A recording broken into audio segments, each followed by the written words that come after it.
Hi, welcome to Talking Books and Stuff, the program that talks all about books and writing and stuff.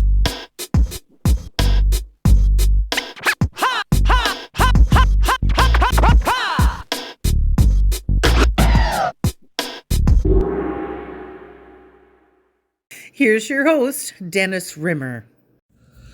Welcome back. Here we are. It's another edition of Talking Books and Writing and Stuff. And when we say books and writing and stuff, we mean and stuff.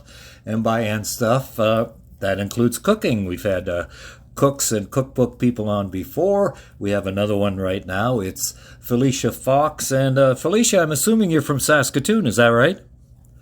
You assume correct, Dennis. Oh, good. You're in the Saskatoon area, but let's go way back. Where did you first enter this world, and where did you go to school, that kind of background stuff? Tell us about it. Sure. I was born and raised in Saskatoon. I grew up in the Queen Elizabeth neighborhood, down home girl, I went to Leahy Pool in the summertime, and went to Queen Elizabeth School, and then Aidan Bowman and Walter Murray in high school. And I ended up going to Calgary for broadcast school. So I went to SAIT, right, at the CTSR program there. And I know you from television from a way back when. That's interesting because I went to BCIT for the same reason. Way back. Awesome. Before you were born, of course, but... well, maybe not.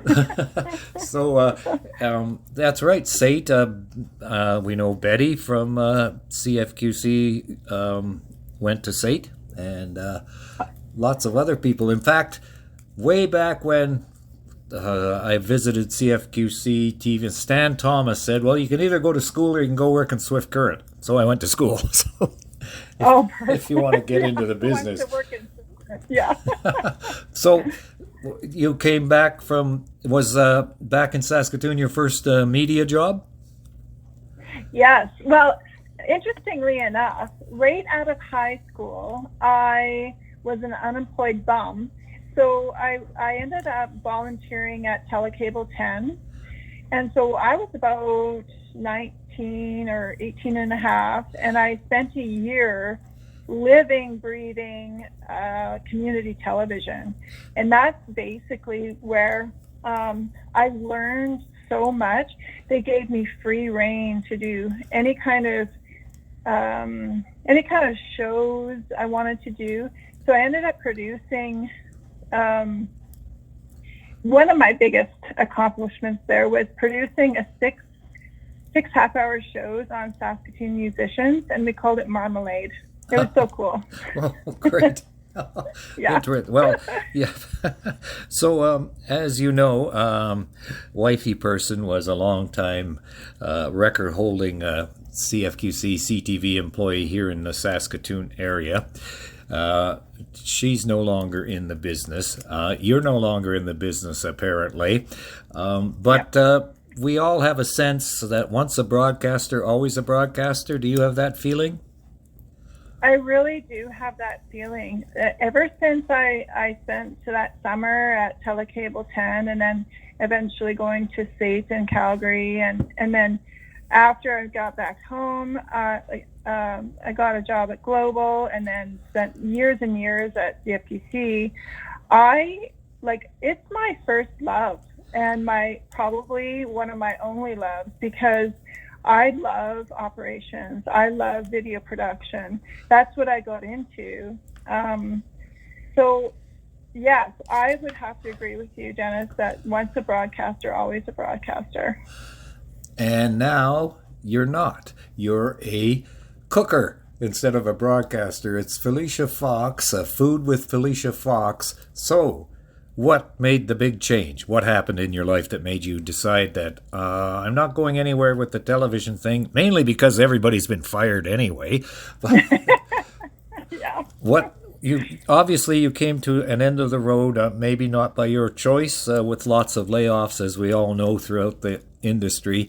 So you had to make a career change or change your path. So what led you to what you're doing now? We'll get to what you're doing now in a moment, but first of all, how did you get to where you are now? Yeah, that's a really good question, Dennis. It was, okay, so last June I get laid off, and that's okay. Like, I could see it coming. It was a little bit sooner than I thought, but that's okay. I always had a side gig in food anyway. So I had already had a trip booked to Marseille, France. So like 2 days or something like that after I got laid off, I just hopped a plane to Marseille and just had a vacation. And during that trip, I had some really good talks with some good friends, and you know, I kind of was brainstorming about a project that was always swimming around in my heart. Well, maybe I got to do this project that's always been there for me and never had the time. So now that I had the time, I should just do it. So when I got back from my vacation in the south of France, I set up my dining room table because I always wanted to be like a cooker, right? I always wanted to do that. Like, that was my second passion. So I thought, why don't I combine both my passions and do, like, in terms of video production and cooking?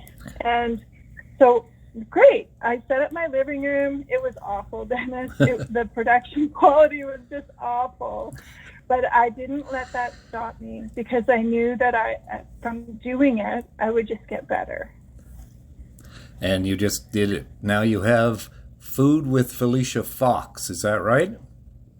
Yeah, it's Food with Felicia Fox. It's sort of an offshoot of my previous business called Field Fox Gardens and Cookery, where I actually made people food. But now I just teach. So I create videos, like video recipes, and I teach people how to eat well at home. And you also have cookbooks. Tell us about those. Yeah, that's a dream come true, Dennis. I have to say, it's always been a dream of mine to document my favorite recipes, but not in a traditional, like, hardcover cookbook kind of way. So this is a magazine style, and it's really awesome. So I just picked like a chicken for my first cookbook or cook magazine or whatever. I made just chicken recipes and everything that would kind of go along with chicken, just like I do at home. And I noticed that a while back you said you are so sick of chicken you never want to look at it again, because I think you, 28 recipes in 28 days, something like that? Yeah. So I test every single recipe, so just to make sure it's actually good and the method's good and the instructions are really good, right? So people can follow it and just not have to worry about it. So yeah, there's some recipes that I made over and over again just to make sure that the method was right. But yeah, I'm sick of chicken. But you know, at least my kids will eat it. Oh, that's good. So you have to cook, obviously, for your family as well as yourself. And you've decided that there was something, better food, better mood. Did that come about gradually, or was that like an overnight, oh my gosh, a lightning bolt hit you and here we go? That was another good question, Dennis. That actually happened. Like, the realization, if a person eats better food, they have a better mood, was a realization a long time ago. So when I was a new parent, 16 years ago or so, I started experimenting on my children, like all good parents do, right? And so when I wanted them to have a really, to be supported in their life. So I thought, okay, I'm sure that what I'm feeding them is either good or not good. So I was like a regular, normal person, just going to the grocery store, buying all the crap. Yep. And then, the kids wouldn't be able to regulate their emotions. So I started experimenting on them with nutrition. And when I started feeding them whole food and better food, they were able to manage their emotions better. They were able to sleep better. They didn't have emotional outbursts. In general, their health was better. So I thought, oh, maybe I should try that on myself. So I started doing that and just cooking better at home with my family. And we got through a lot of things, a lot of challenges in a better way because I was feeding them whole food. And I thought, okay, there's something here. So I did a little bit of formal education and learned so much about that, about nutrition through the education. But then it's mostly from experimenting and learning what works for me is different actually than my daughter, and different again with my son. Every single person needs something different for their body. And this takes us to the next question, or next phase is no processed foods, right? Correct. Correct. Yeah. Processed food is poison. And a lot of people don't realize it because maybe they're not aware. They trust, government agencies or big food companies. But really, yeah, no, I'm serious. Some people just trust. Yep. And a person really shouldn't. They should really, really listen to their bodies. Okay, why am I you got to ask questions like, why am I gaining weight? Or why can't I sleep? Or why do I have eczema? Okay, what do I feel like when I eat white bread from the grocery store? Right. Versus how do I feel when I make bread at home? Just really. So here's another thing that I'm really big on is sit with yourself for 15 minutes and just ask your body, what do you need right now? Oh, do you need to drink a big jug of water? Yeah, do it. Stuff like that. Really ask your body, what do you need? And then be prepared to listen and act on it.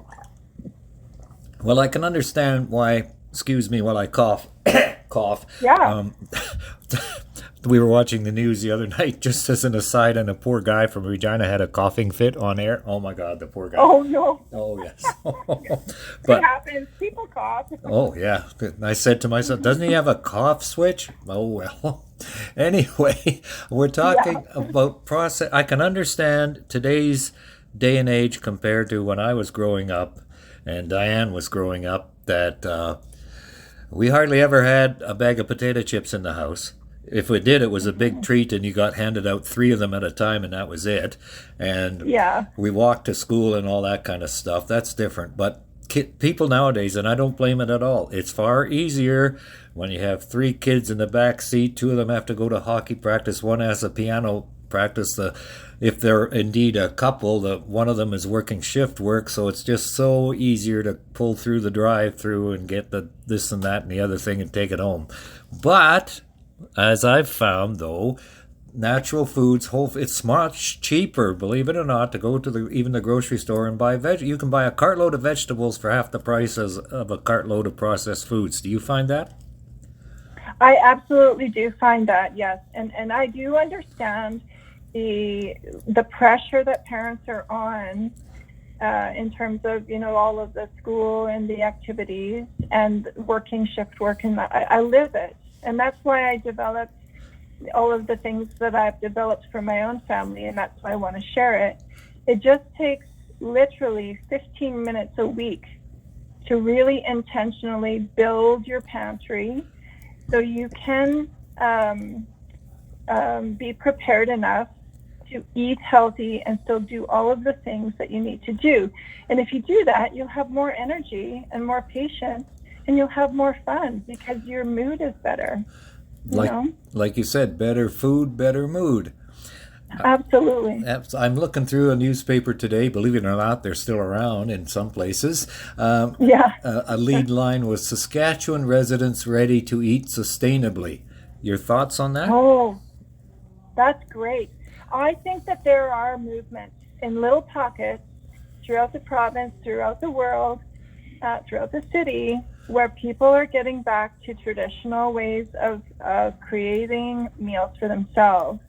I know we have a long way to go, but yes, I'm involved with different groups of people that really believe that that traditional foods, traditional methods of creating meals is actually the way to go. And yes, okay, not everybody can raise cattle No. or milk a cow or whatever, but there's a bridge to city people, to the country folk.